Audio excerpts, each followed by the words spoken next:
πάει? Άσε, είμαι χάλια. Γιατί, τι συνέβη? Αγάπησα και προδόθηκα. Από ποιον? Από το γάτο. Δηλαδή τι έγινε?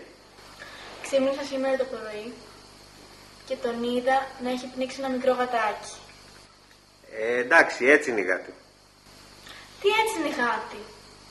Είναι τα πιο γλυκά πλάσματα και δεν θα έκανε ποτέ κάτι τέτοιο. Πολλοί τα βιάζουνε κιόλας. Είσαι σοβαρός? Όχι. Αυτά τα κάνουν οι άνθρωποι.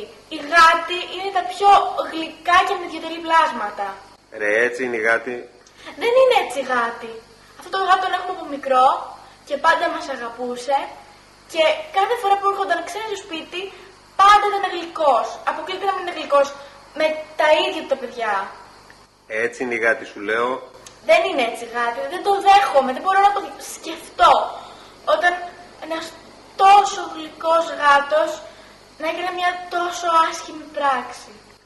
Κι όμως έτσι είναι η γάτη. Δηλαδή τι μπορούμε να κάνουμε τώρα?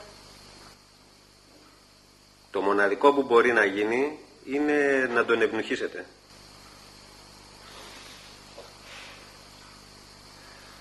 Όχι.